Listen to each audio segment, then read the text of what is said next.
What is going on, y'all? This is the Caveman. I'm here with Football with Oz Austin for episode 48 of Against the Blitz. More fantasy content coming at you. We probably could ramp this type of stuff up as we get closer and closer to the season, but we've already done a good chunk of it.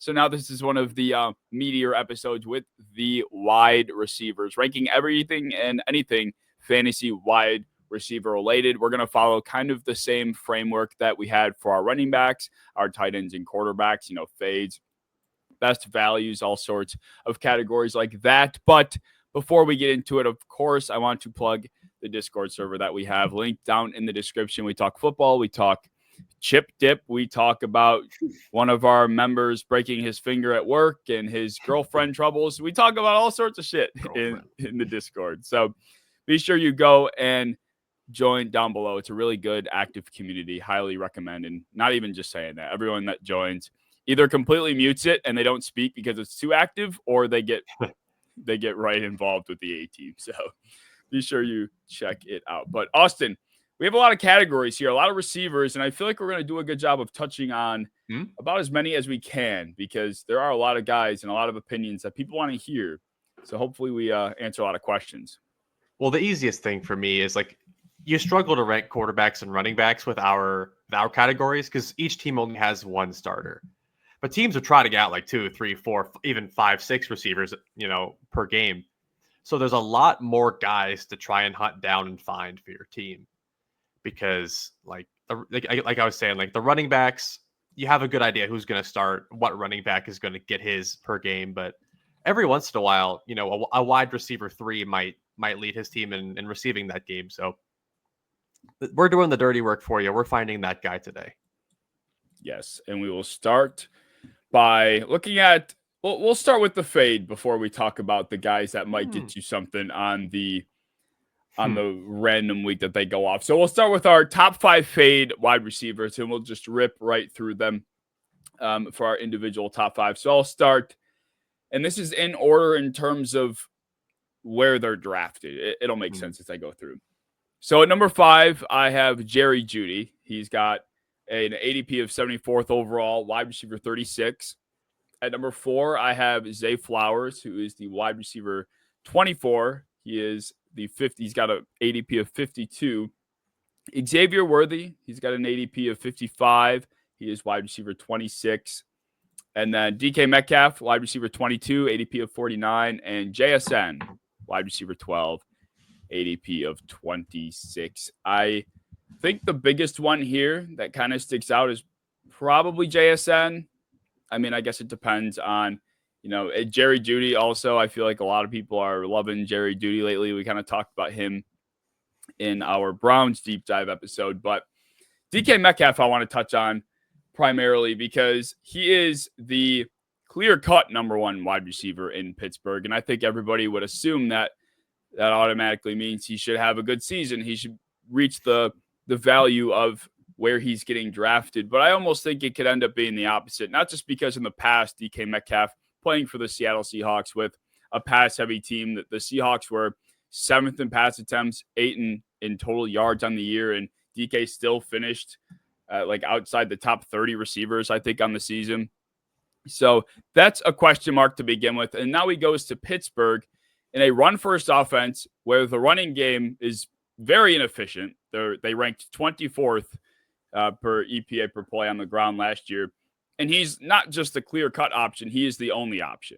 And he is going to draw a ton of the top defensive backs week in and week out. And Metcalf, he does a great disappearing act when there's some true competition lining up across from him on the line of scrimmage. So I have my concerns about whether or not DK can turn out a startable performance week in and week out. So with that said, I know Rodgers being there is a boost, but I just think he's going to draw too much attention to the point where he's going to get erased, just like we've seen before. Yeah, I mean, when I look at who I want on my fantasy football team, I look at volume and I look at the high impact scoring. And DK's never been a high volume guy. He's never been a guy to go out there, separate, consistently get open. And he's never been a guy to really, knock your socks off with these, 150-yard games. It's almost felt like he's good for 5 catches for 75, and a 25% chance of scoring a touchdown. Like, I think DK, the idea, has always been a little bit better than DK, the player.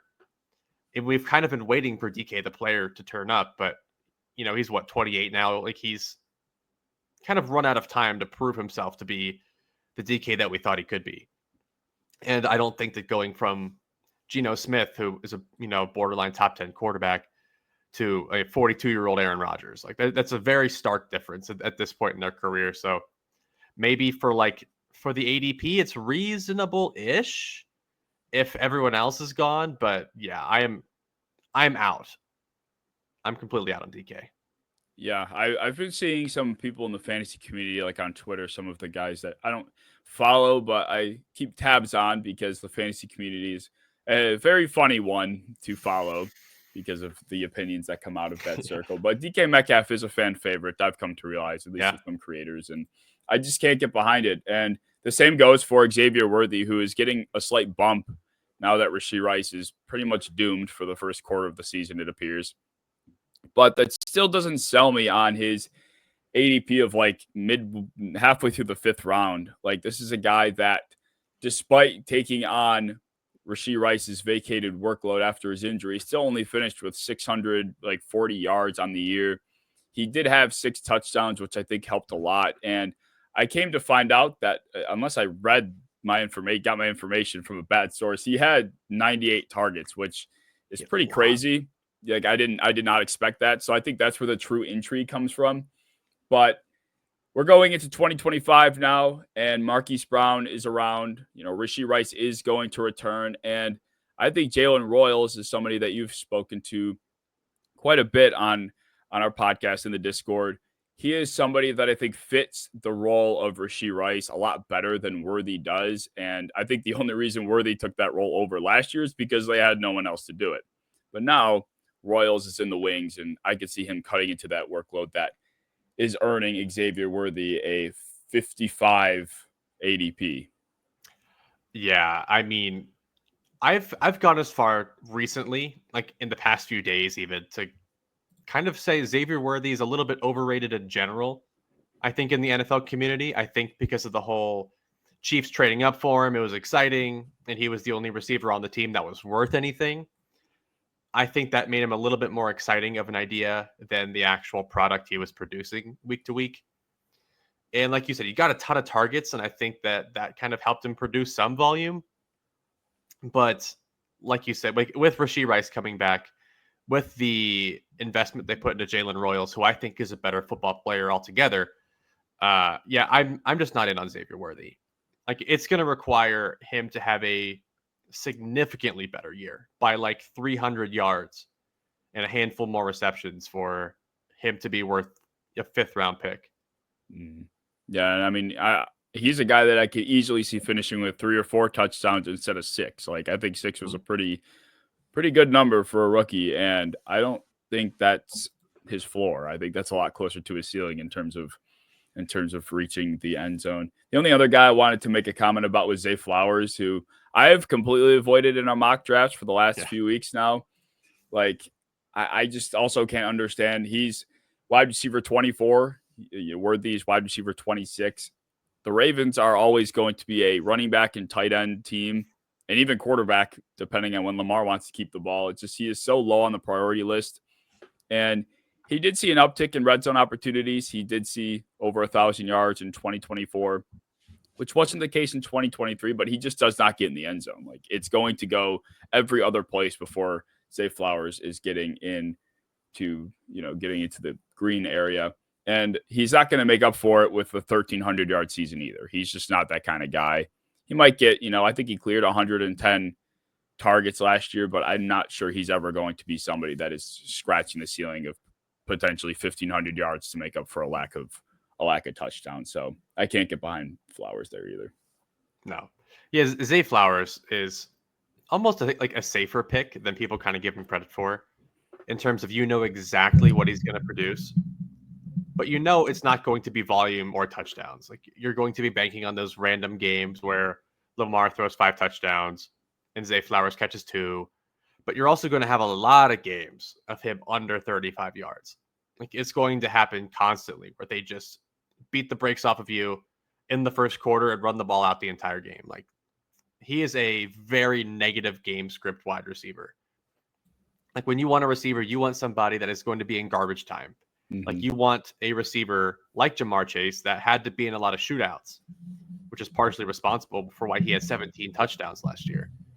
But if you have somebody like Zay Flowers, who's, a run heavy team already, and they're usually winning like by a lot, it's very rare where they're going to have to really, feed him the ball with any urgency.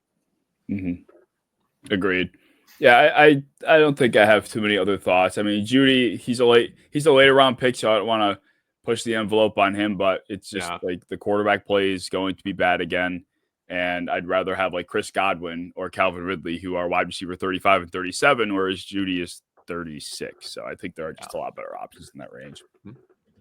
Yeah. I shared two of those on my list. And I'll say I shared Zay Flowers and I shared Xavier Worthy for the exact same reasons you listed and I listed before. I do have Cortland Sutton on there as well. I have Mike Evans and I have Terry McLaurin. And kind of the same thing for all three is that you have seen the best of all three of those wide receivers. They are all just about 30 years old. Mike Evans older than that. And for Mike Evans, I think my biggest issue is that he did nothing when Chris Godwin was there, when the offense was a little bit more congested. He finally, blossomed again when Godwin went down and they had to pump him the ball the entire game. But before that, he was very, very much a middle of the pack fantasy wide receiver. Terry McLaurin, I think it's because when we've seen the best of Terry, which was last year, it was still barely scraping for 1,000 yards. It was still barely scraping for 80 catches. And when you talk about Terry, like the possible top 10 receiver, he's never had the stats to really back it up. And I think that just might be Terry's game. He's not a quick separator. He's not a guy that's going to get you 100 catches in a year. He's 80 for 1,100 and maybe 10 touchdowns. And that's fine. But the third round, I like a little bit more of an upside there. I think he's more of a floor pick, and that's just not my style. And then Cortland Sutton, kind of the same thing. I think they're going to run the ball a lot more now that they have better running backs, like considerably. And even at his ceiling, like you're getting 1,000 yards. He's only hit 80 catches one time. I'm just not fully in there. Yeah, to speak to Terry real quick, I was so big on Terry to start this fantasy season or cycle. And I did come to realize like how much of his fantasy production was kind of kept afloat because of how many touchdowns he scored. I think it was like 13 or something like that. 13, yeah. And that is exactly what you don't want in a fantasy selection, of course, being as high as the third round. Anything that's touchdown dependent, you typically want to stay away from. You want to be looking for the guys that maybe had a good year but didn't find the touchdowns, like Trey McBride, who we talked about a few weeks ago. But Terry McLaurin is the complete opposite. I think, like you were saying, he's never going to be a high volume guy, but he's your big moment player. He makes big plays in big moments that are very memorable, very important to the actual team, maybe not to your fantasy team. I think he's also left a sour taste because he got strapped by AJ Terrell in the fantasy football championships. Yeah. Like he only, like if a team needed 4 points out of him, they didn't get it. I think he only had like 3. I think he had 1 catch or 2 catches the entire game. So I think that he did piss a lot of people off there. But like I think it's not a bad, like these aren't necessarily bad picks, but like if you're drafting to go win your league, like you should be going after guys that have not quite hit their ceiling yet and that you think that you're getting value for. Guys that you think have the potential to go off for 1,400, 1,500 yards. Like guys that you think have potential to be superstars. And I think when you go after someone like Terry, you know what you're getting, and it's a fairly safe product. He doesn't get hurt. I mean, he has 5 consecutive 17-game seasons. Like, that's what you're getting, but there's not really much more than that. It's getting 1,000 yards. Right. Yeah, I mean, but Sutton, I feel the complete opposite about. I'm going to save some of my thoughts because he does fall into some of my other categories, but I do fall in the camp of people that believe that he's, this is the first time he's gotten solid quarterback play, and he's been hampered by not being able to consistently get the ball for the last like 6 years. I mean, this motherfucker's been in the league a long time, and he's not done much. He's only cleared 1,000 yards once outside of Bo Nix's first year, and that's damning. But at the same time, having a 1,000 yard season with 8 touchdowns the year before, almost 800 yards with 10 touchdowns, like he's the kind of guy where the touchdowns are going to come. Like he's that type of receiver, that type of player for the Broncos. So that's where the upside really excites me. But I do see your point. Like the counterpoint too is he probably is not going to grab 110 balls in a year. Like his most catches was 81, and this was his past season. Like before that, it was 64. Oh, he had 72 in 2019, but that was a while ago. So yeah, he's just not a high volume guy. And like if he repeated last year, if he gets 135 targets again, I could feel good with the pick. It's just like when they bring in Evan Ingram and they bring in those 2 running backs, like I think that they're going to centralize the offense even more than it already was. And I think he'll actually have more big plays than he had last year. I think there's going to be less focus on him. So I think there is going to be potential for him to break off into these multiple 30-point games. But I think that the consistency of the ball that he's seeing is not going to be there quite as much. So I think it'll be give and take. It's just also where he's going, kind of in that like DK Metcalf range. I think going with the guy that's done it a little bit more, maybe consistently, I would say, might be my move. But Sutton is a receiver that I've always thought, as an actual football player, was crazy underrated every single year in and out. So I don't want to speak too badly on him because the football player himself is phenomenal. Yeah, absolutely.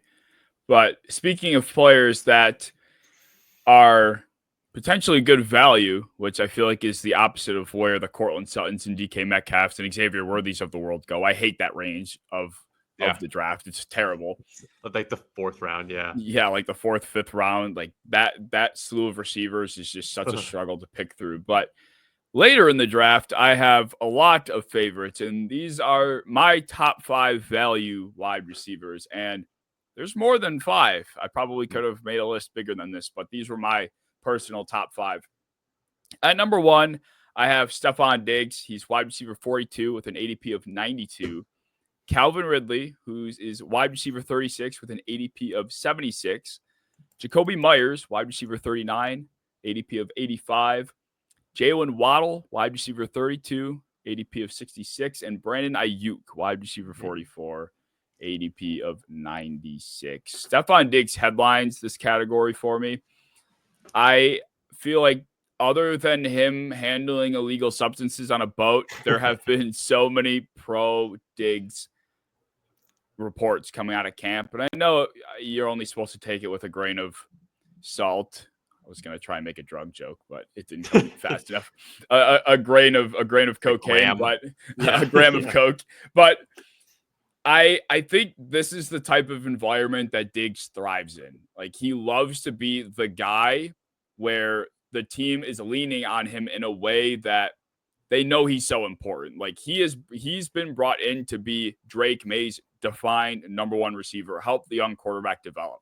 He absolutely loved that role in Buffalo when things were going very well and him and Josh were clicking. That was where he blossomed. That was, I think, the idea in Houston, and he was on pace for just short of 1,000 yards. He was on pace for 128 targets, 96 grabs. Like he was killing it. And he was doing very well, until the injury. And now he goes into New England, and I think he's going to be that bona fide guy. Nowhere near the 2020 numbers, but I think he well outdoes a projection of wide receiver 42 and an ADP of 92. Like to me, this is all about finding guys that are going to see the ball no matter what. And outside of Diggs, everyone else is just hope. But we know Diggs is a proven receiver in this league, and he's going to see volume. And the same thing can be said for Calvin Ridley. This guy was, with Will Levis and Mason Rudolph, he had 2.02 yards per route run, which is extremely exceptional for a guy that was getting such shit quality of targets last year. Like it was bad. And we were talking about guys that are going to be in positive game scripts for fantasy purposes. That's the Titans. Calvin Ridley and Cam Ward are going to be best friends by the end of the year because they're going to be playing from behind every week. And he's going to have Tyler Lockett and Elick Ayumanor to throw to. He's going to go to Ridley. And I think they're going to develop a relationship really quickly. He is another bona fide number one in his situation, and he's just going way too late given the upside that's available. And, kind of similar things for Jacoby Myers. As much as I like Jacoby, I am worried about how run heavy they try to be. But as long as there is enough of a balance, I mean, there's not much, competition outside of Bowers there. Waddle, if you're big on Tyreek Hill bounce back, then you should be even bigger on a Waddle bounce back. Like the departure of Jonnu Smith not only boosts Hill, but it boosts Waddle. And, Tyreek Hill's status in the NFL, I feel like is as stable as Antonio Brown's when he was with the Bucs. Like I feel like any week this guy could be not in the league anymore for who knows what reason. Yeah. And that will catapult Waddle into wide receiver one territory. But Ayuk is the other guy I wanted to touch on a little bit more because he, despite not returning until at least week 5, because I think he'll start the year on IR or whatever the short term is. Ricky Pearsall is already dealing with injuries as well. He seems very fickle. Deebo Samuel's gone. Like the second he comes back, they're going to lean on him heavily. And this is a tier 1 wide receiver we're talking about. So I think the upside with Ayuk at 96 overall is ridiculous. I'm pretty sure at some point I touch on every single one of those guys, but I am very proud that you are willing to talk nice about Stephon Diggs on here because yes, there has been a lot of negativity towards Stephon Diggs, but I think that his situation is not really being talked about enough because the Patriots are kind of being labeled as this team that's next up, this team that had a good offseason and now they're going to be a fringe playoff team. And when you look at the targets, the weapons on that roster that would be catching the ball, it's Hunter Henry, who's we know who he is. Yeah, Bob Douglas, we know who he is. Kyle Williams is a rookie that might be able to work his way into the rotation, but undersized, skinny guy. It's going to take some time. Like the only proven vet that can get out there and put that corner to work is Stephon Diggs. And with someone like Drake May, that he's kind of like Drake May's always been a guy that sticks to his guy. Like he is a loyal to his receiver guy. And Stephon Diggs has always been a beneficiary of loyalty. Like with Josh Allen, like it was like they were like they were brothers. And Stephon Diggs has always been a very heavy relationship quarterback or receiver with his quarterback. So I think he's going to have that with Drake May. I think he's going to take him out on the boat and they're going to have a really good time. And I think that he is going to get flooded with targets. I'm not a doctor. I don't know how his recovery is going, but from every, practice video, it seems like he's moving just fine for a receiver, especially one where I don't think they're going to run the ball like crazy amount. I think they're going to want to get Drake May the ball in his hands. And I can't see Pop Douglas or Kyle Williams or Mac Hollins taking a bunch of targets away from him. Nope, not at all. Who are your other? Did you have any main differences? I did not. No. I actually shared 2 of them. Okay. My number 5, I did have Jacoby Myers. And I think it was mostly because I looked at the numbers of him after Devontae Adams left. And it was night and day. I believe he was like wide receiver 19 on the season. If you average that out, his numbers post Devontae Adams. And I don't think it's going to change much. They brought in Jack Besh, who I love, but he's not Devontae Adams. Like you have a guy that is stuck clear as day, wide receiver 1 on his own team. He'll share targets with Brock Bowers and he'll share touches overall with Jetty, but I think this offense is going to be greatly improved. Geno Smith loves his wide receivers of all things. No matter who the tight end is, he likes the receivers. And I think Myers is going to eat. Like he is just now hitting his prime. He had 1,000 yards last year and his ADP is so low. So yeah, eat him up. Number 4, I had Rome Odunze. And for him, it is like, I've talked about it a million times.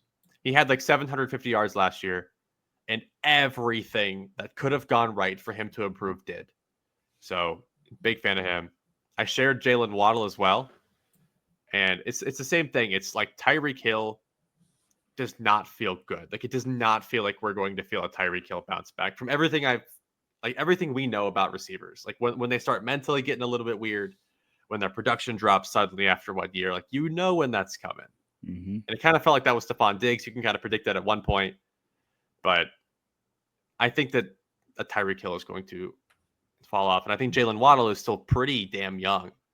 And he is finally healthy, hopefully. So really big fan of that. Number 2, I have DJ Moore. And him as well. He was somebody, when you look at the numbers, pre-Shane Waldron, during Shane Waldron, and post-Shane Waldron, night and day. I mean, with Justin Fields, he had 1,300 yards. That's insane. And then here comes Shane Waldron, ruins him.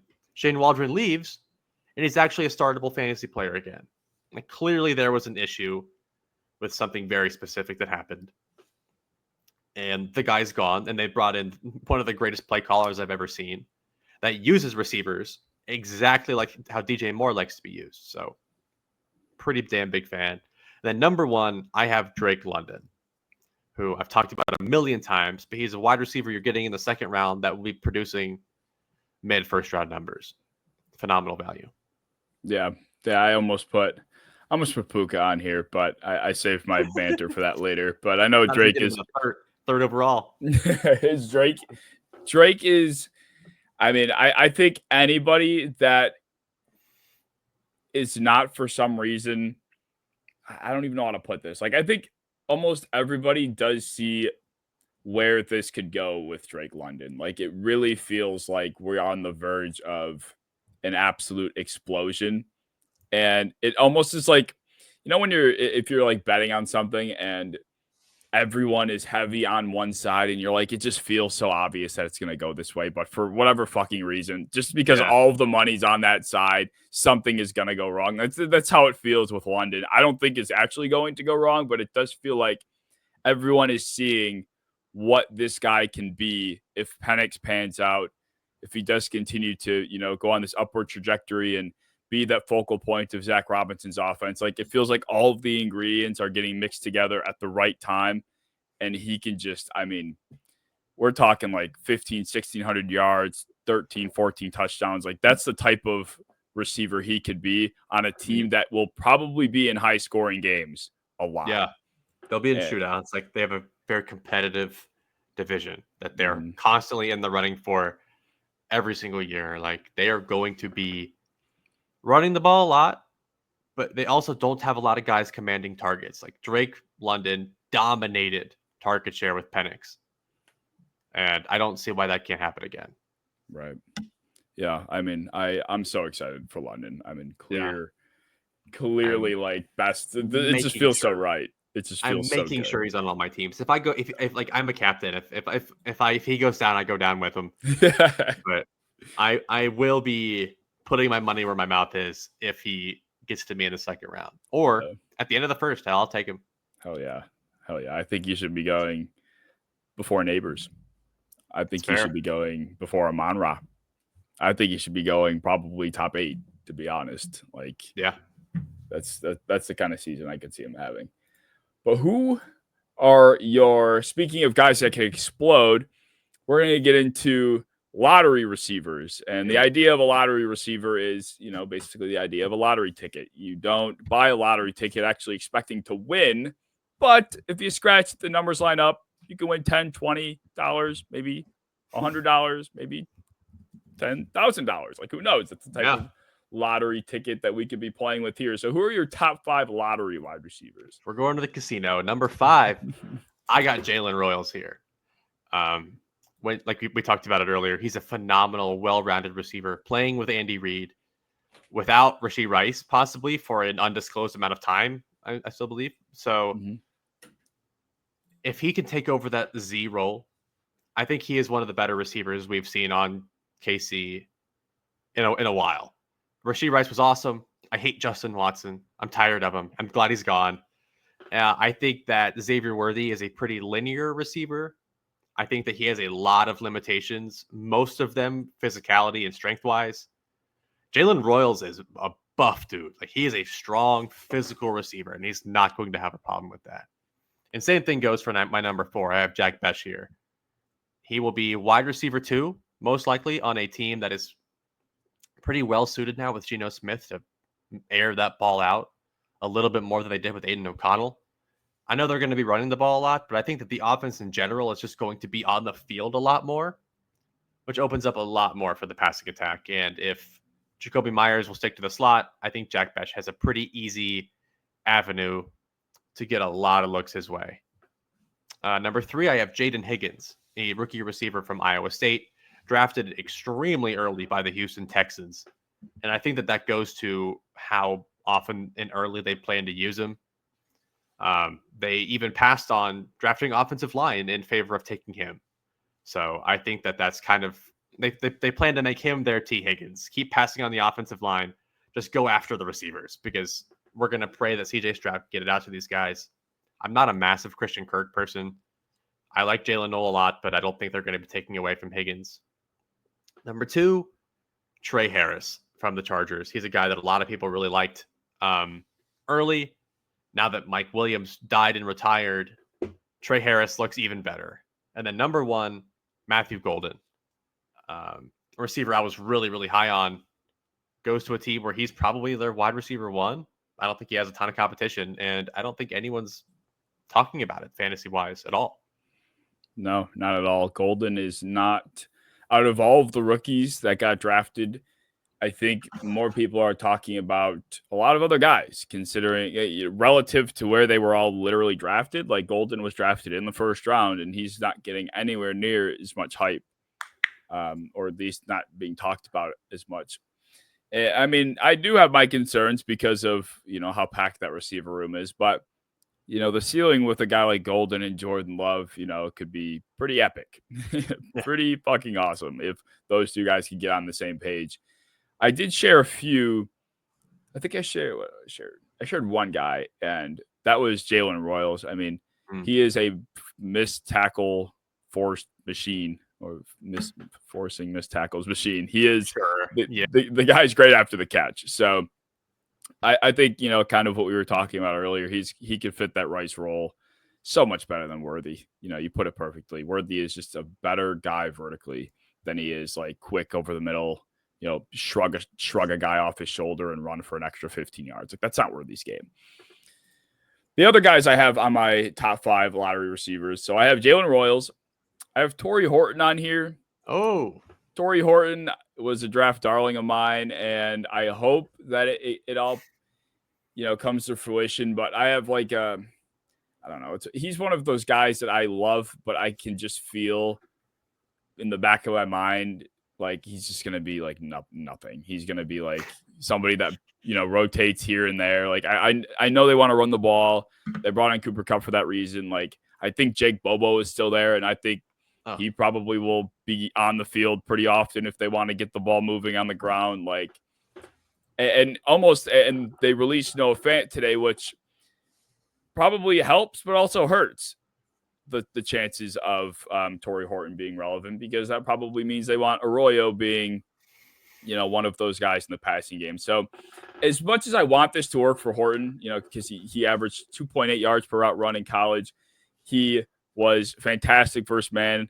He was fantastic first press. Like, he really was the whole package.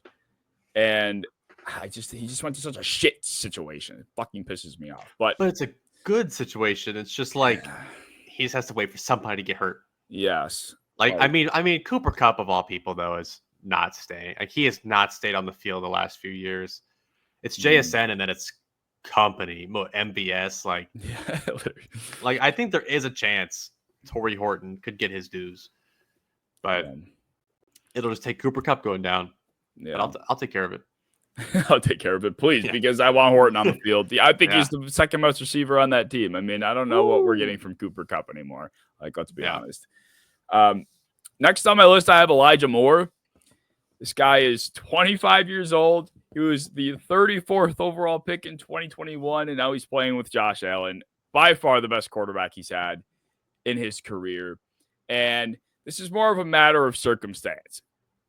Elijah Moore, I might not be big on the idea of Elijah Moore, but in Buffalo, he is probably the only guy I trust to win a rep in man coverage on the team. And that's maybe. Like, I don't know. Will he? 50% of the time, yes. 50% of the time, no. But outside of what else they got, that's better than nothing. Josh Palmer is supposedly this great man beater. I don't buy it. All the advanced analytics point to Josh Palmer being like very good against man coverage, and I'm like, where the fuck did we? I don't know where those numbers came from. I believe them, but I don't think it's. I think that's Herbert just drilling a ball like directly like past the corner's arms into Palmer's hands. The same thing Josh Allen can do. It's just like I don't think that he's helping Herbert by any means. I think that's he's just getting beautiful balls delivered in his chest. Literally, like it. I could not believe some of the numbers I was seeing from like some of the internal Bills like content creators when they signed him. It's like he's great against man. He had this blah blah against man cover, like all these stupid numbers, and like this is gonna be their man beater. I'm like, when the fuck was Josh Palmer beating man coverage? Josh Palmer was the sacrificial X for as far as I can remember. Like was he beating anything? It was a beating shit. Like. I don't know. I'm not hopeful for that. I'm hopeful for more, though. And it's one of those things where Elijah could have like 342 yards across 17 games for the Bills, or he could go over 1,000.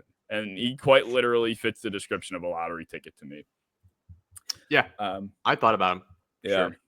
And he's not going to get drafted in any fantasy league. Maybe if you're in like a 32-man league, but that's probably it. So literally lottery.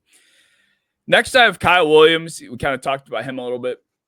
Diggs exists, but New England is like thirsty for a young receiver to step up. Like they've drafted Jalen Polk. They drafted Javon Baker. Both of those guys, humongous letdowns. Pop Douglas is there. I don't know. It's Pop Douglas. I'm not worried about that. No. And, this is another guy that's great after the catch. He's speedy. He's quick. And as much as I think Chris Sims is a maniac, he was part of the the Neighbors and BTJ over Marvin Harrison train, and he ranked Kyle Williams as the second receiver in this entire draft class. So maybe he's the receiver whisperer, and I'll just kind of take his word for it. So who knows? And then the last receiver I have here, which is a lot closer to a later sleeper than a lottery, but I do have Darnell Mooney. He did not benefit from Penix taking over because Penix just wanted to hurl it to fucking London every down. I would too. I would too. I don't blame him. But still, like, he nearly had 1,000 yards last year with brutal quarterback play outside of that. He ranked 11th in yards per reception. And if Penix wants to air it out and London's getting triple teamed, then Mooney's down there too. Like I said, outside of London, like, there's no one else there. They hate Kyle Pitts. And I don't know how many times Penix is going to want to check it down to Bijan. So I'm thinking that Mooney could have another year that kind of scratches 1,000 yards again, because they will be playing in games where they got to throw a lot, as we were talking about. Yeah. I feel like Darnell Mooney is one of those guys where, like, even though he does have the production, he is one of the best eye test candidates in the league. Like, if someone were to come to me today and say that they don't think Darnell Mooney is very good, I would think they were stupid, and they could point to any production in the world, which he has had before. But like when you watch him, the route running, the separation, he can go up and get a ball. He can win after the catch. Like, he's legitimately really good. Mm-hmm. Like, imagine Darnell Mooney in Buffalo. Like, if they would have just somehow find a way to get him, it would be best receiver on the team. He would have 1,300 yards. Yeah. Remember that catch he had in Chicago against the Vikings where he it was like an Odell type catch on a complete like trash jump ball. Like, who the fuck threw that? Whoever fucking threw that ball was terrible, but he made Tyson Bagent or something. Yeah. Yeah. And then he got like booed out of Chicago because he didn't block on like a goal line carry, and then like they hated him. Yeah, well, they have literally never had a good receiver ever. So yeah, like I feel like DJ Moore's 1,300 yard season was like their best receiving season since like Brandon Marshall. That was a fever dream, and it came off of a bunch of screens and like RPOs because, I mean, he did have a couple downfield with the DJ Moore. But yeah, about DJ Moore, but the DJ Moore Commanders game. Yes, he went berserk. That was one of the best receiving games I've ever seen. Like, because I was always pretty anti Justin Fields from the start, and that was like brutal to my my agenda, because Justin Fields looked like the best quarterback in the entire league that game, and DJ Moore looked like the best receiver in the league that game. So DJ Moore, I'll always have DJ Moore faith. He's like one of the most well-rounded receivers in the league. He just has to like care, yeah, which I feel like which he always has. Like he's always had awful quarterbacks. So like yeah, I don't blame him honestly. but At all. yeah, he does have a caring problem. It's like, Yeah, I feel like that's he was what one Shane of those Waldron will do to guys. you. Yeah, like he always felt like one of those guys that was like the good noodle in class all throughout the years in Carolina. He was just always the kid that showed up and he did the best he could, but sometimes it didn't show up on the stat sheet or they didn't get the best grades because the rest of the team just let him down constantly. And I think he's just gotten so sick of bullshit that now he just doesn't care. And he knows That's he's DJ Moore, so he's like, whatever, dude. I don't give a fuck. I'm getting off. Like, take That's me how out. villains are created. Like they're good noodles forever. It's like that kid from The Incredibles. Like what Syndrome? He tried to be good for so long, and then he just gets ignored enough, where he just turns. Yeah, I And think that's what happened. Like I don't think people watch DJ Moore move. Like there are very few receivers that move like him. Like he legit moves like a video game character. Yeah. He is so good. If Deebo Samuel could, be anything but what Deebo Samuel is, it would be DJ Moore. And it's scary when it's on and when it's working. Like it's very scary because he's great down the field. He's right after the catch. Like DJ Moore really is the whole package. It's just the quarterbacks typically aren't. No. That's the problem. Shall we get into a fun category? We shall. A category in which I think the listeners might enjoy extra. And that's one of our one-offs. And today we're doing the top 5 video game categories. We've done chips, we've done dip, we've done candy, I think. We've done a lot. And I tried passing this to you by saying DJ Moore moved like a video game character. I was seeing if you would catch that. That was a half court shot. It was no, that was a lob. That would have been clean. That would have been clean, but it was very, very random. That was not a screen pass. That was a Hail Mary. That was like a shot you took from like well outside the 3-point line, and to me it looked like a shot, but it was just a lob, and I just like watched it. And then it goes out of bounds. And I'm like, fuck, that's what that felt like. And I feel like an idiot. Well, the top 5 video games. This is something I know you're going to get very niche on. I said this to you before the show, but I think you're going to get niche on it. You are niche. Like anybody in the Discord knows how you rank things and like the things you throw. Like if you've been listening to this podcast, like how this fucking kid is. Like he's so niche with this shit. So I want to hear your top 5 first because I'm just vanilla. I accept it. So number 5, I have Stray. Number like, 4 what the fuck is wait. Game of the year. It won Game of the Year. I don't know why this is controversial. Stray? Yes, it's a game about a cat. You are using as a cat in third person. It was legitimately really good. Okay, I won't cut you off. Just continue. Number 4, I have Hogwarts Legacy. Sounds crazy, but the game was such a good play. I have played so many games in my life. It was such a good game. Okay. Could give it a try. Number 3, I have The Last of Us 1, not 2. Number 2, I have Red Dead Redemption 2. And number 1, I have Ghost of Tsushima. What is that? You don't know that game?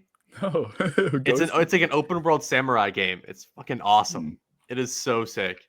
What console it's like the most on? I mean PlayStation at least. Yeah, it is like the most visually beautiful game I have ever played. So I feel like I strike you more as like are you like an MMO kind of guy, like a single player, like story mode type of player? I would say so, yeah. Yeah, just a bit like hop on at like whatever time I want. Mm-hmm. It's pretty simple. Did you play Skyrim? No. I always wanted to. I just never did. Yeah. I couldn't find the Greybeards, which is like the second mission in all of Skyrim, and I gave up. So anybody that played Skyrim, you would know how easy it is to find the Greybeards. I was like 14. I couldn't find them, and I gave up. Never played again. But, okay, I've seen you send the picture of the Stray game. in the Discord before. I didn't know what it was. I It's a thought it was a legit joke. fun game. Like it is. It doesn't take that long. The visuals are great. The story's really good What's it about? Just a stray cat? to a degree, but it's basically like trying to find your way back. But it's not exactly what you would think. It's really cool. Why does the cover art make it look like a horror? It kind of is, low-key. What the fuck? Like, not actually horror, but it's like you deal with these. You're in like the future, basically. This like futuristic area, and there are these like robots that are like that will mess you up if you try and cross them.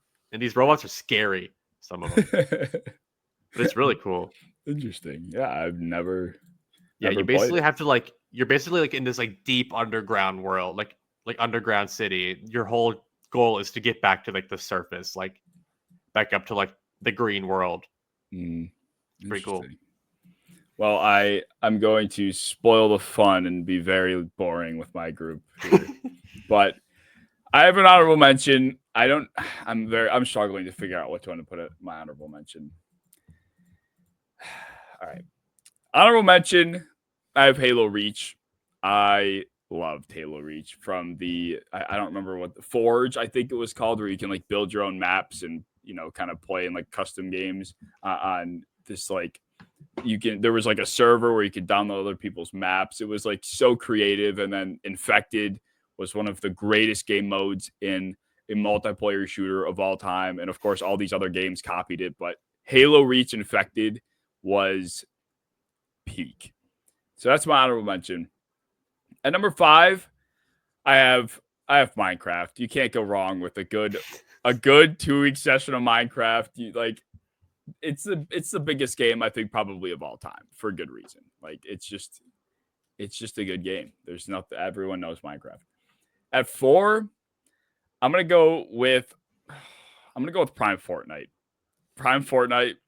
Agreed. I have so many fucking hysterical memories of playing Prime Yeah. Fortnite with my friends. Like nothing will match it. Like I know it's a cliche, but it was an insanely good time playing that stupid Winning your game. first few victory royales and solos. Like me and my dad would send each other pictures of our wins because it was such a big deal. I've never seen like so many people like any other game. I feel like if you were posting like on your Snapchat stories like your victories and something, people would be like, what a loser. But it became such like a trend that people were posting their victory royales on their Snapchat stories, on their Instagram stories. Like everyone was playing it.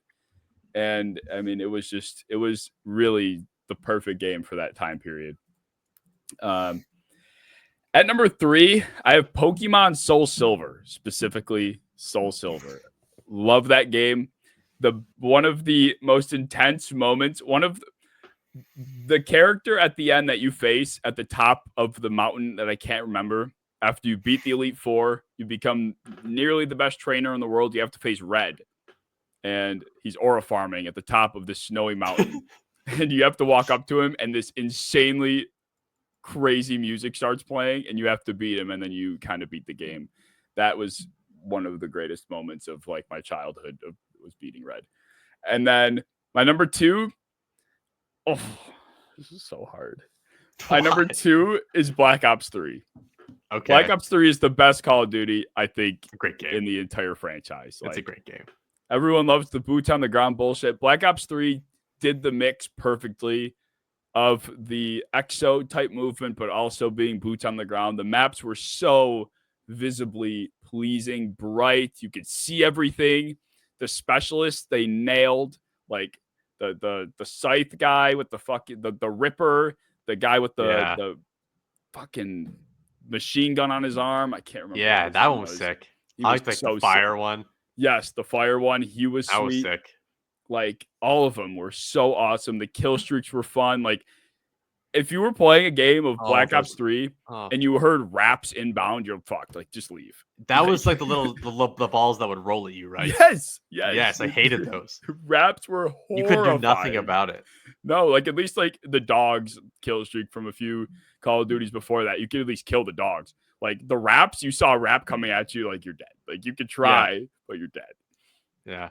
Oh, that was such a good game.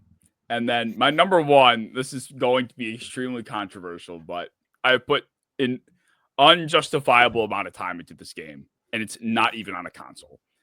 Clash of Clans.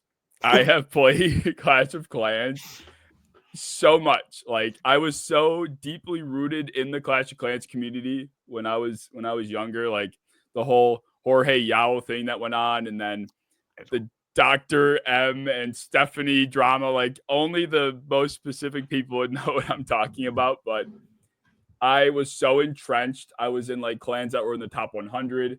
I had a Town Hall 3 that I took to Masters. Like I would literally, I'm not proud of this, but I shouldn't be, but I am.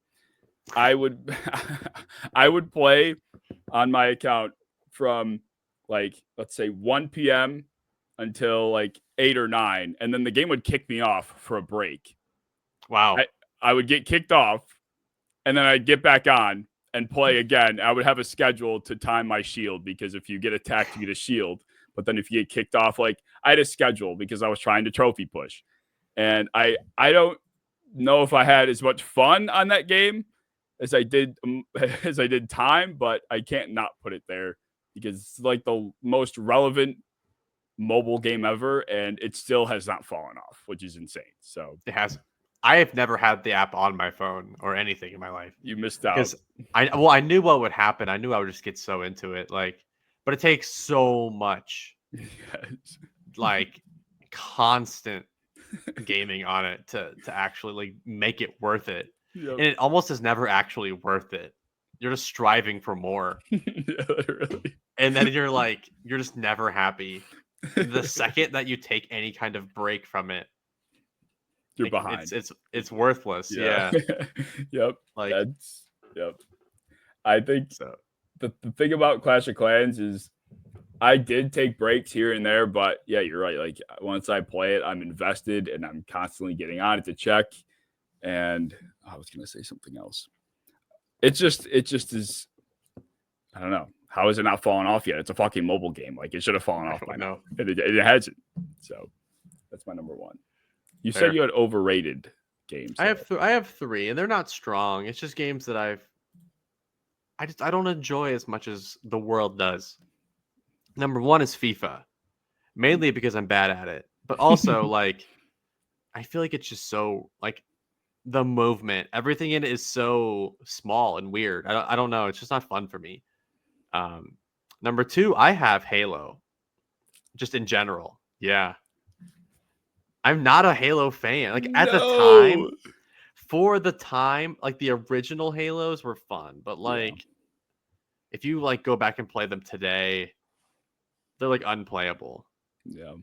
Like I don't know. I think that the community of Halo was fun.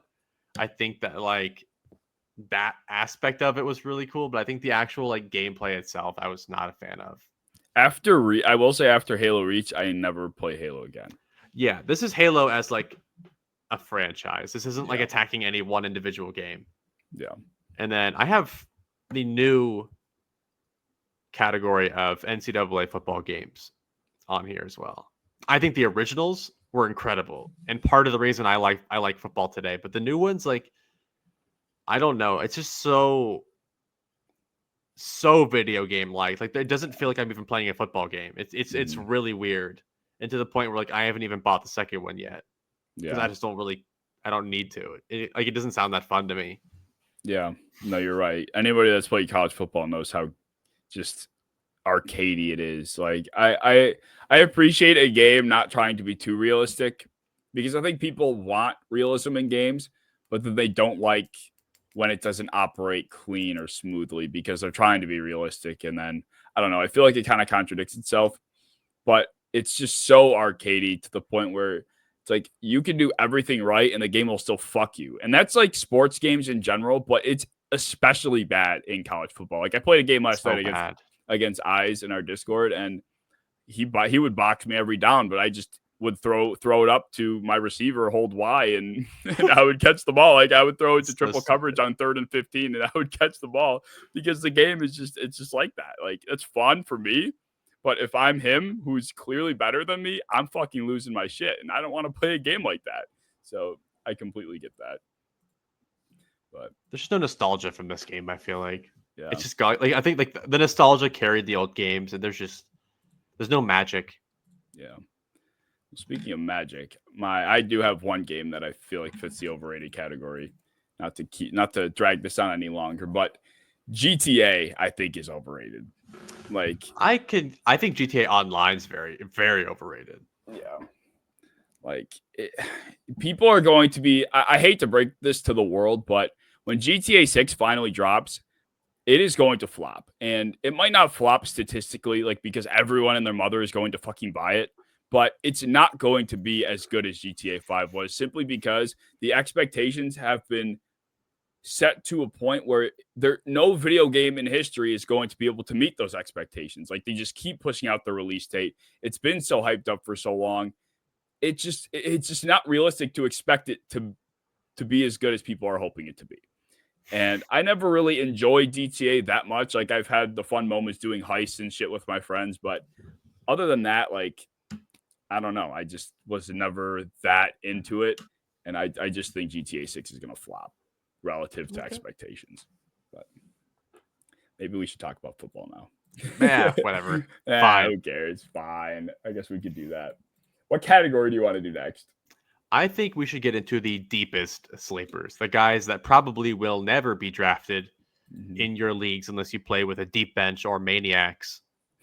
But these are guys that, if you want to spend, your very last draft pick with, or you want to start early on some waiver pickups, these are 5 guys from each of us that are probably going to be pretty worth looking into. Who are your 5? My number 1, probably the most relevant of all of them, is Roman Wilson from the Steelers. A guy that very well could walk in and be the wide receiver 2 in Pittsburgh. And it's not really talked about all that often because he just didn't play like at all last year. He just needs to learn the playbook and he's good. Yeah. Number 2, he's a good, decent player, but Tutu Atwell, I think. He has been oddly productive throughout his career, and no one's really paid attention to it just because he's played with some absolute beasts. But if anything were to happen to Devontae Adams or to Puka Nacua, Tutu Atwell is sitting at a really good avenue to get some yards. I mean, he had over 550 yards last year, and he has had over 60 targets each year as a much buried player. So I think now that he was paid pretty handsomely to come back, I think that he is pretty worth looking into. Number 3, I have Keandre Lambert-Smith from the Chargers. He is a guy that is very different from any other kind of receiver they have. He's more of your twitchy, decently built separator, kind of your modern receiver. I think that there could be issues where Quentin Johnston just gets benched.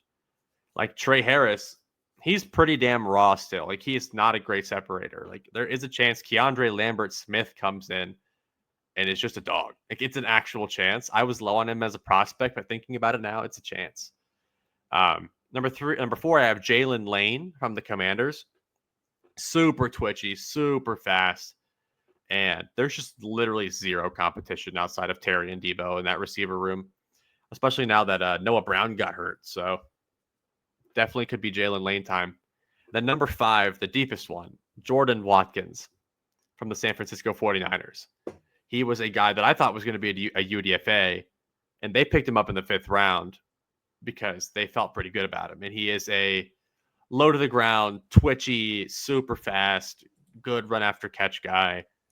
I could see a situation where if Ayuk is hurt and Pearsall is hurt, Jordan Watkins could definitely be worth a damn.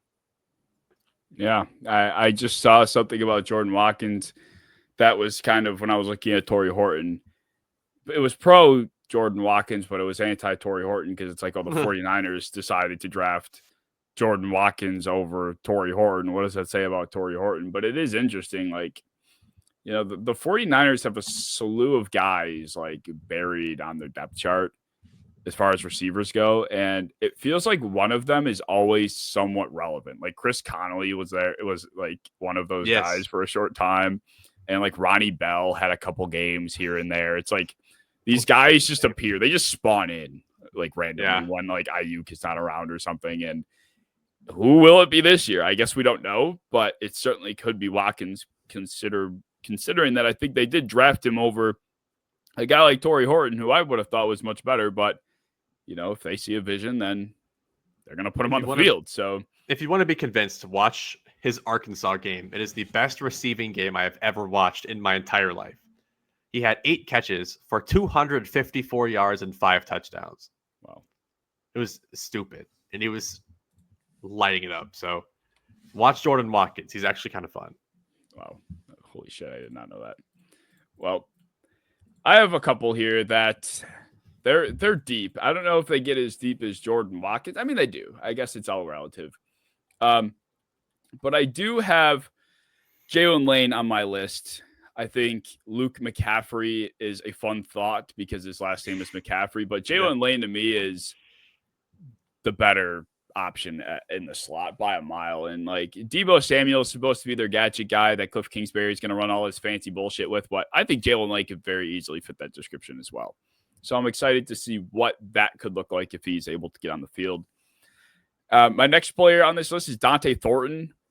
We talk about Jack Besh with the Raiders, but Geno Smith loves to hurl that motherfucking deep. And Dante Thornton is that guy down the field. Like I can see him having a couple deep shots that we saw, like Tyler Lockett hit between 2 safeties and Geno drops it between both of those guys in a bucket. Like I could see them developing a pretty good relationship and almost an MVS type deal where it's like he will be invisible 6 out of the first 7 weeks, but that 7th week, he'll have a couple catches that go for like 125 yards total. So I like Dante Thornton. Similar to Jordan Watkins, Jacob Cowing for the 49ers was my selection out of that room for no particular reason. I honestly just kind of picked out of a hat. But like I was saying, somebody there is going to have to be that next man up, essentially. Like they're going to get to that point because that's what happens with the 49ers every year. And he's been with the team, 2 years now? Is this going to be his 3rd year? For Coing? Yeah, Coing. Maybe. Yeah, he's young. He's really young. Right. He might have even been a rookie last year because I know he definitely got some special teams work for sure last year. Mm-hmm. And a lot of people, he's not a rookie, basically, was my goal. Yeah. So maybe they like him. But either way. Next, I have a guy that I feel like everyone has forgotten about, and that's Romeo Doubs. Like, did he die? Like, what happened to Romeo Doubs? He just has had the same exact game every single year of his career where they're like, is that it? It is like, he is absolutely good for like 48 catches for 650 yards and like 4 touchdowns. But that's not bad value though. No, like I completely forgot about him until like thinking about this. I'm like, Romeo Doubs is like, he's still in Green Bay, I think. Like he could be dealt at the deadline, but he's still there for now. He should be dealt at the deadline. They should deal 3 different receivers at the deadline. Literally. Like they should get rid of Christian Watson. They should get rid of him. They should get rid of freaking Dontavian Wicks. Like I love it's bad. Wicks. Get him out. Oh my God, the Dontavian Wicks. That whole time where everyone was spending all their fab on him. I will say it. I very rarely am one of the first in on a player, but I'll never forget the first time I saw Dontavian Wicks, and I felt like no one was talking about him. I'm like, holy fuck, this guy can route run. Like this guy can't be covered, but he can't catch. So that's awful. The caveat. Yeah. So it's like he's shifty as hell. Like, he's one of the better route runners in the NFL, probably. Honestly, he's just like legitimately the worst catcher of the football in the league. He would be the perfect example of a receiver where you're doing that hypothetical where someone says, would you rather have a receiver that catches that gets open all the time and only catches it 50% of the time, or would you have a receiver that catches? Do you know what I'm talking about? I can't remember what the hypothetical is like. But, like someone that catches that literally doesn't get open but catches the ball half the time versus someone that gets open every time but catches the ball half the time. Like something like that. That's him basically is Dontavian Wicks' game. And then the last player I have on this list is Xavier Restrepo. Is that how you say his name, right? Restrepo. Yeah. Like he didn't get drafted because he ran the slowest 40, I think, recorded in history, but he did get picked up immediately after the draft to do what I think was just a solid for Cam Ward, but I'm pretty confident he makes the roster, to be honest with you. Yes, he will. He will 100% make that roster, and I wouldn't be shocked if he was seeing a significant workload about halfway through the year because they have Tyler Lockett and who? Basically, there's Elick and there's Ridley, and then that's pretty much it. They overdrafted Shamir DK, but oh fuck, I forgot about that guy. I think that's like a special teams move. Like, there's no way they plan on actually having him like work from the slot. No, he's not. That's not his game. He's a burner. Mm. Xavier Restrepo is like the ultimate definition of really, really good football player, really bad athlete. Mm-hmm. But like, he's a good functional athlete. It's not like he can't move. He just can't move fast. But he moves well. He spaces himself well. He knows how to use it. He stays on his feet. He's very strong. He's just slow. But like, we've seen slow receivers be good before. Like, we're not asking Xavier Restrepo to go win, do what Tyler Lockett does and take the ceiling off the defense. Like, we're asking him to catch the ball on a screen and break some tackles and get first downs and to win short yardage. Like, he does that, and he's really good. Mm-hmm. He could have been drafted in the 3rd or 4th round. I would not have batted an eye. I think he would have if it weren't for that 40. I think he would have too. I don't know why he ran that. No, if he was actually injured, like he claims he was, that was very stupid. Like whoever in his camp didn't advise him properly should be fired. Yes. But yeah, I mean, if you need any further proof that he's going to be good, Kurt Benkert said that he's Ladbakaki meets Cooper Kupp. So that was his comp for Xavier Restrepo, and he got blamed for that one. But Lad meets Kupp, sure, yeah, whatever. He also has a touch of this tweet says word for word. Xavier Restrepo is my number 1 sleeper in this draft. He's Ladbakaki meets Cooper Kupp. He also has a touch of what makes Travis Kelce special. Okay, well, so I see that the best receiver of all time is what it sounds like. I think if you take like the average parts of all those guys, he is it's none of the best of those guys. It's just the very average parts. He is that. Yeah, but he is really good. I don't remember who I comped him to, but I think he's closer to like a Shakir kind of player. Yeah, that's like kind of how I took him. Like, if you ask Shakir to go run a 40-yard dash, it's probably pretty mediocre, but like he's a very good athlete, like in his own right, in terms of like contact balance, elusiveness, body control. Like, it's very different. Yeah, Lad meets Cooper Kupp meets Travis Kelce. He must be in fucking white. Like, he's not even white, but I know. Like, I'm pretty sure he's Hispanic, but close All enough. right. We'll move into our top 5 post-hype receivers. And basically, the definition of this category is receivers that used to be getting a lot of attention and a lot of hype, but for one reason or another, that has changed. And at least my interpretation of this, there was no timeline in terms of when the hype happened and then died off, but it happened to some degree somewhere. So my top 5, at number 5, I have Rashee Rice. This is very dependent on who you talk to, but I know the average person hears Rashee Rice got suspended and all of a sudden he slides 3 rounds down your draft board. That, while is proper, should not necessarily completely ruin the hype that surrounds Rashee Rice because of the suspension. So I feel like he fit this pretty easily. Next, I have Rome Odunze, actually. I feel like a lot of people loved Rome Odunze throughout the draft process. He was one of, the top receivers coming out of that class. Everyone loved his potential fit with Caleb. Like, it was a big thing last year going into his rookie season. And now it's like people are iffy about Rome and the relationship he has with Caleb and, blah, blah, blah. But I think there should be just as much hype about him going into his sophomore season as there was his rookie year. Next, I have Jaden Reed. Jaden Reed is a guy that I think he's just such a weird case. Like, I don't know what's going to happen with Jaden Reed.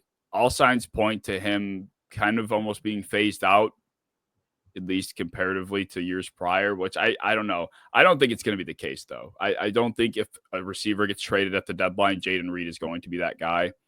So I see Jaden Reed actually having a good year despite the drafting of Matthew Golden.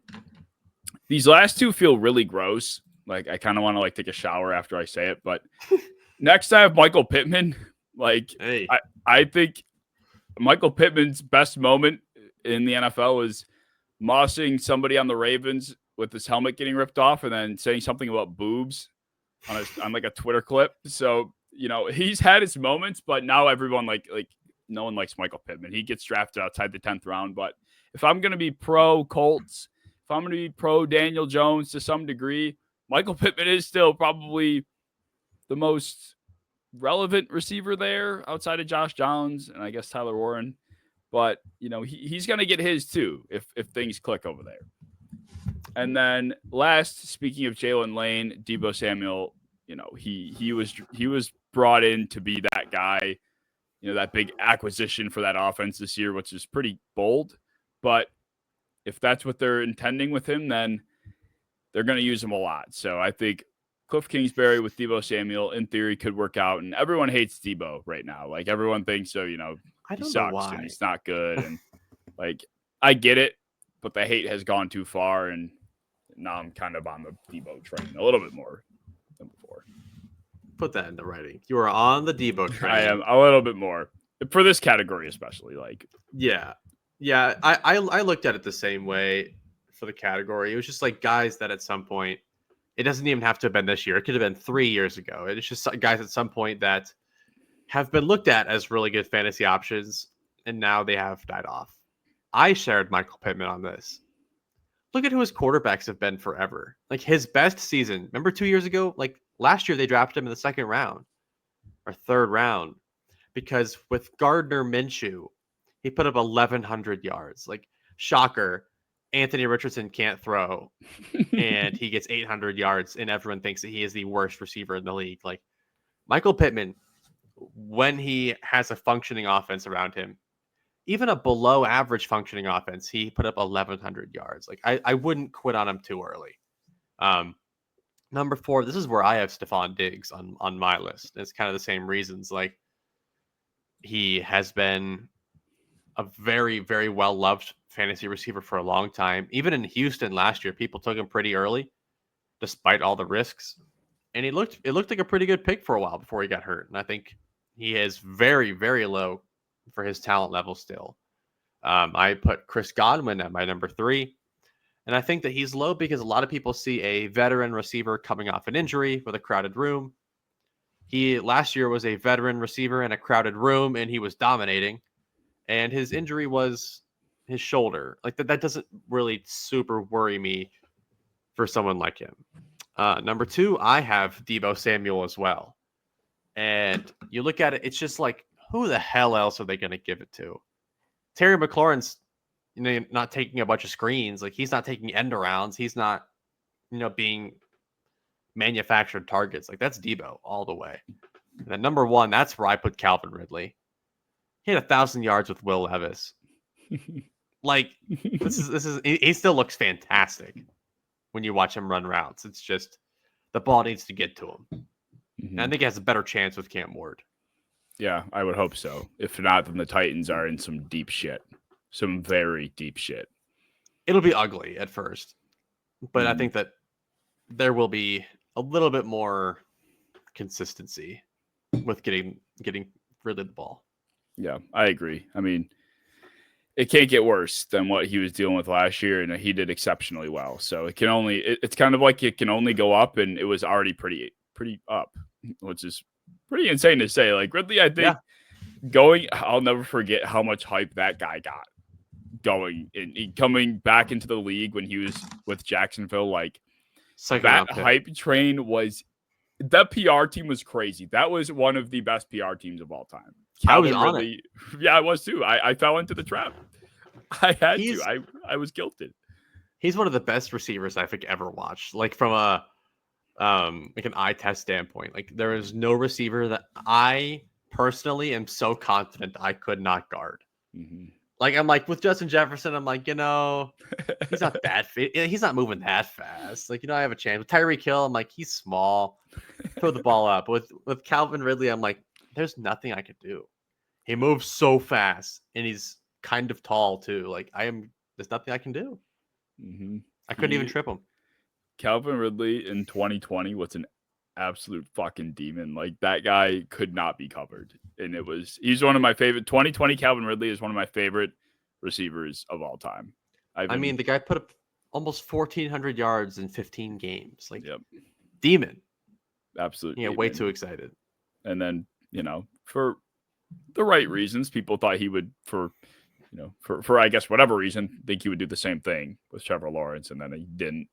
Well, I mean, people act like he was like a terrorist in Jacksonville. He still had 1,000 yards. Like, well, this is like this has been his floor. Didn't he get thrown into those compilations of players that would drop the ball whenever Trevor threw it to them in the end zone? Do you remember seeing those? He did do that a lot. Yeah, it was bad. Yeah, I remember that. Oh my god. Yeah, Trevor Lawrence. It actually happened to Anthony Richardson a lot this last year, but like the drops in Jacksonville were so bad. Like Trevor Lawrence would have had like 8 more touchdowns if they would have caught half. Like there was 16 drops in the end zone. Like literally. Oh, man. That's how bad it was. The culprit. That's how Anthony Richardson was this year. Like the dude had like a 25% drop rate. It felt like at least it was bad. That's the only thing keeping Richardson believers like alive is the fact that he had some drop. His receivers were dropping some footballs. If they weren't dropping footballs, there would be nothing. There would be nothing for the pro Richardson agenda. It'd just be dead. It should be dead. Daniel Jones died. Damn it. Oh, he has all the upside. That's right, Mr. Upside. He does. He's the best blend of Flacco and Richardson they can find. So it's gonna work. It's bound to work. Yep. All right, so we'll quickly touch on our predictions for the top 10 receivers for fantasy football going into 2025, and we'll just rip through this also. I'm gonna go 1 to 10 just because it's less predictable near the bottom. At number 1, well, I guess maybe not. At number 1, I do have Puka Nacua. I am so hell-bent on the fact that Puka is going to be the wide receiver 1 this year. Every year, I stick to one guy, and I'm like, it's going to be his year. 2 years ago, it was Amon-Ra. I was telling people to overdraft Amon-Ra, like 6th, 7th overall. He went nuts. Last year, I was Jamar Chase, wide receiver 1, Jamar Chase, wide receiver 1. He went nuts. So this is the only thing I have a track record for positively. So I'm going to try and stick to it and speak Puka into existence here. So at 1, I have him. At 2, I have Jamar. At 3, I have Nico Collins. If that guy could stay on the field, I think he skyrockets. Like he would have been a top 5 pick this year, I think, if he played all of last season. At 4 is where I have Justin Jefferson. At 5, Drake London. 6, CeeDee Lamb. 7, Amon-Ra. 8, Lad McConkey. 9, A.J. Brown. And 10, Courtland Sutton squeaks into my 10 spot.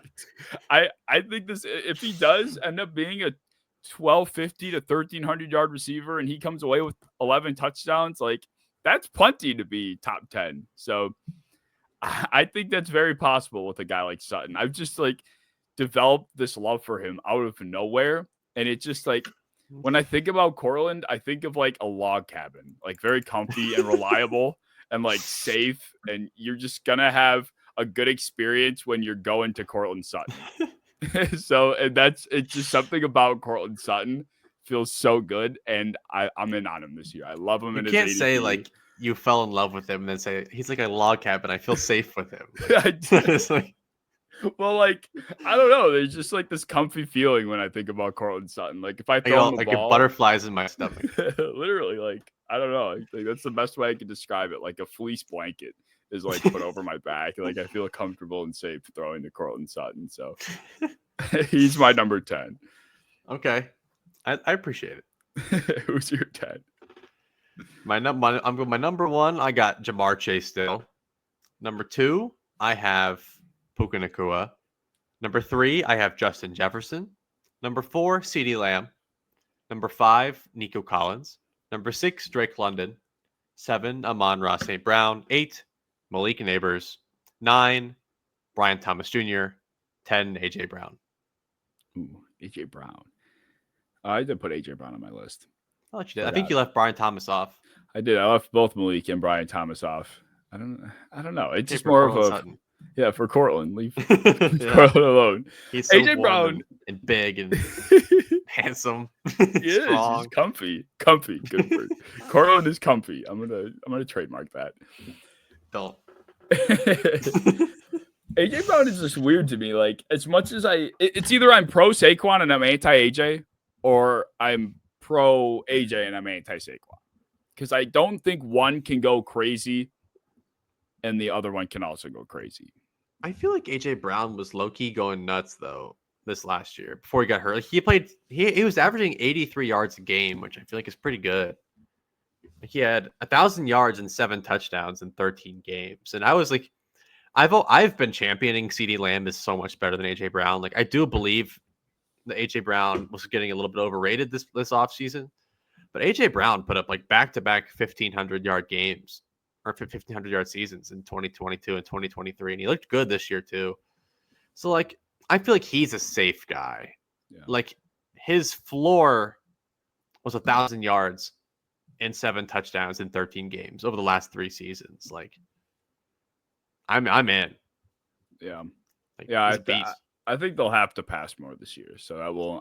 They will. I forget that he got hurt. I completely forgot he even missed time, to be honest with Him and Devontae Smith both did.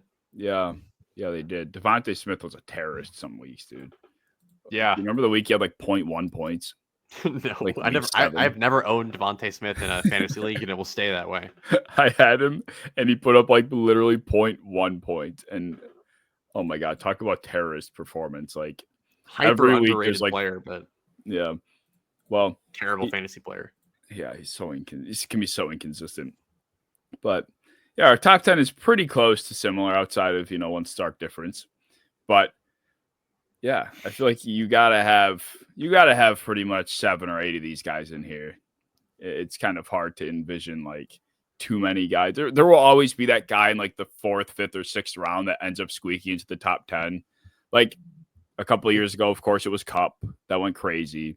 Like Chris Godwin was on track last year. Rashee Rice was on track last year as well. Like there will always be 1, 2, maybe 3 guys that just outperform their ADP enough to be in the top 10. But the top guys you're selecting in the first 18 picks of your draft are going to likely be in this territory for good reason. So that's why I'm always very pro safe selection in this range, because you don't want to be taking a guy that for whatever reason might not fit the top 10 description by the end of the year for XYZ reason, because this is the most important player on your team. Like that's why, a guy like Junty, for example, who people were sometimes taking as high as the first round. It's like, you don't know what he's going to be like. We have no idea. As much as you have your high hopes and beliefs, wouldn't you rather just have a guy that is going to finish top 10, or at least has historically and is more likely to? I don't know. That's just how I feel. What if Genty is just like Kenneth Walker? Like, what if that's just his what's career? stopping? What is stopping that from happening? I don't know. I mean, he's a much better running back in my opinion, even coming out. But like, I don't know. I don't trust the Raiders to do anything productive ever. I don't trust it. They had Josh Jacobs, and Josh Jacobs was freaking awesome, but even then, he got like banged up and they booed him out of town, and he flourished in Green Bay. So I don't know. If there was one player to predict the career arc for Ashton Genty, it would be Ken Walker. Like it just feels like that's how, not in terms of injuries necessarily, but that's just kind of the kind of running back he'll be. It's like he'll produce well, but he might not ever be that guy that gets into those top 5 conversations. He might be bordering top 10. Sometimes if he has a good year, fit the top 8, but I don't know. I don't know. Maybe I just am a hater. I think he's Marshawn Lynch. Yeah, right. He is Marshawn Lynch, as people were suggesting. He's also the Heisman, He's also suckers. D'Angelo Williams on roids. Yeah. What a My fun favorite player. comp. D'Angelo Williams, Madden Mobile 16, the cancer version. Oh yeah, wow. You know what I mean? The breast cancer awareness card. Yeah, yes. Not D'Angelo Williams with cancer. That would be bad. Not the breast cancer awareness version. Yes, you remember that? That card was so sick. All right, Well, I think that pretty much touches on everything that I wanted to touch on. Unless you have any last throw-ins. Agreed. No, I mean, I was just trying to predict in my head. We were talking about the next Cooper Cup, the guy to blow up, but I think it's Drake London. Yeah, I have to say, especially with Puka's OC being the guy there in Atlanta, and he's even highlighted prior to last year, at least when he did break out. He said, London's going to kind of be in that Puka role. And yeah, he was. And he went crazy. And now we get a whole year of it again with a better quarterback on a team that I think will be passing more. So fun. I think by Puka this year, if we had to reach deep in the bag, I think this would fit more of like a Cooper Cup description than a Nakua. But I think it could be either Ridley or Diggs. Like, maybe not quite like that good, but in terms of outperforming their draft position, I think those guys are almost guaranteed to smash where they're getting picked right now. I'm with it. But yeah, that will wrap up our receiver episode. It was a fun one. That was a lot of exciting conversations. So if you guys have any comments, thoughts, concerns, you can leave them down in the comments, or you could email our HR team for talking about cancerous D'Angelo Williams. As always, if you enjoyed, like, comment, subscribe, share, do all that fun stuff. Join our Discord server linked down below as well. And we will see you in episode 49.